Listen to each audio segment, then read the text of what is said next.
Depuis que des rovers circulent sur la surface de Mars, aucune agence autre que la NASA n'a réussi à y envoyer ses laboratoires mobiles. Par le passé, les rovers ont prouvé leur efficacité, mais aujourd'hui, l'arrivée de Persévérance est imminente et avec lui tous les progrès technologiques acquis depuis l'époque de ses prédécesseurs. On espère que la mission Mars 2020 va se dérouler sans encombre et ainsi montrer au monde que la NASA maîtrise ce mode d'exploration martienne mieux que quiconque. Sojourner a été le premier des rovers à atteindre sain et sauf le sol de Mars dans le cadre de la mission Mars Pathfinder. Son atterrissage consistait à démontrer la fiabilité d'un système d'airbag permettant à une sonde de toucher la surface en douceur après avoir été larguée d'une hauteur de 50 mètres. Le petit rover en lui-même a très peu servi puisque sa mission aura duré moins de 3 mois et les retours scientifiques ont été moindres. Un peu moins de 7 ans plus tard, la mission double Mars Exploration Rover débute. Deux rovers nommés Spirit et Opportunity se sont posés sur la planète rouge respectivement le 3 janvier et le 24 janvier 2004 avec la même procédure d'atterrissage que pour Sojourner.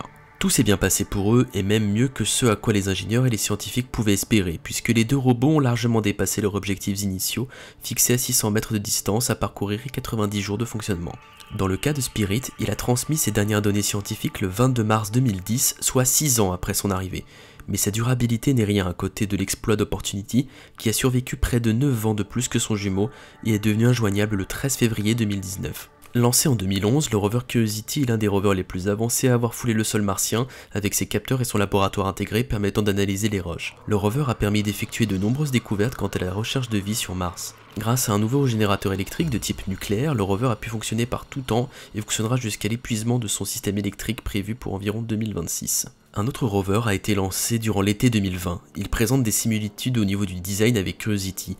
Il s'agit de Persévérance qui commencera son exploration sur Mars le 18 février 2021. Sachant que Mars et la Terre étaient semblables il y a quelques milliards d'années, ceci encourage les agences spatiales et plus particulièrement la NASA à envoyer des rovers sur la planète rouge pour y trouver des traces de vie fossile. Après ses grands frères Sojourner, Spirit, Opportunity et Curiosity qui est encore en activité aujourd'hui, c'est maintenant au tour de Persévérance de démarrer ses recherches et ce dernier touchera la surface martienne le 18 février. Ayant pour but de connaître au mieux son habitabilité, le rover partira explorer des environnements anciens et tentera de comprendre dans le même temps l'histoire géologique des zones parcourues. En parallèle, une autre mission nommée Mars Sample Return est prévue d'ici une dizaine d'années pour récupérer des échantillons que Persévérance aura récoltés et mis sous scellés. Ce dernier représente ainsi le premier maillon dans le cadre de cette mission de récupération ambitieuse. En plus des 7 instruments que le robot embarque, une première dans l'exploration de la planète verra le jour grâce à une innovation qui rivalise d'ingéniosité au point de donner son nom à Ingenuity, un petit hélicoptère équipé de 2 hélices et d'un panneau solaire à son sommet. Il permettra d'explorer plus aisément les environnements immédiats du rover et mieux sélectionner les cibles à analyser.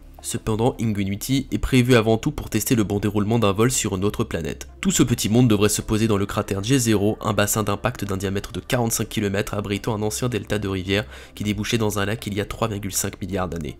Il représente également une zone d'intérêt pour les scientifiques qui espèrent pouvoir trouver des traces de vie fossile directement sur place, ou plus ambitieux encore, analyser les échantillons les plus prometteurs sur Terre quand ils nous seront parvenus. Un des instruments nommé Supercam, équipé d'un laser de puissance monté sur le robot, est développé par le CNES conjointement avec le NANL. L'instrument pourra effectuer 5 types d'analyses différentes, soit des mesures de composition chimique, 2 mesures moléculaires, prendre en photo des multiples cibles à analyser et enregistrer les sons présents dans l'environnement grâce à un microphone. C'est donc quotidiennement que l'équipe française contribuant à Supercam va participer aux opérations scientifiques. La mission est prévue pour une durée minimale de 687 jours terrestres.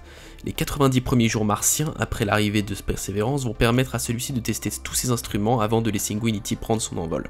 La NASA garde évidemment en vue l'objectif principal de la mission qui consiste à déceler un signe significatif prouvant que la vie a bel et bien existé dans le passé. Ainsi, le projet de trouver des traces d'organismes fossiles ailleurs que sur la Terre se révèle être un vrai défi pour les scientifiques. C'est donc une des raisons pour laquelle Persévérance emporte avec lui de nombreux instruments sophistiqués visant à aboutir à leurs recherches. Il existait un autre projet de rover martien par la NASA prévu pour 2018, MAX-C, mais pour des raisons budgétaires, il a été annulé en 2011. Il y a sûrement d'autres projets du même type en cours de développement que nous réserve l'agence spatiale américaine. Tout ceci ne laisse présager que du bon pour la suite de la mission Mars 2020 et pour celle qui devrait suivre. Dans le futur, la NASA va faire appel à SpaceX pour amener du cargo sur Mars.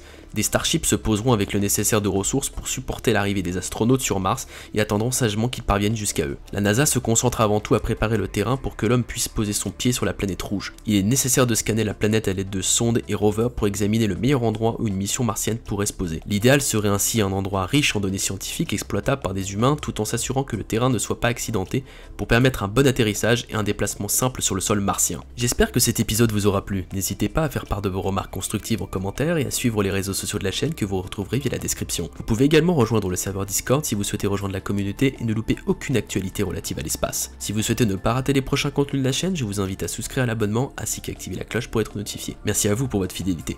On se retrouve dès jeudi prochain à 20 h pour couvrir avec toute l'équipe l'atterrissage du rover Perseverance. Ne manquez pas cet événement exceptionnel. A bientôt.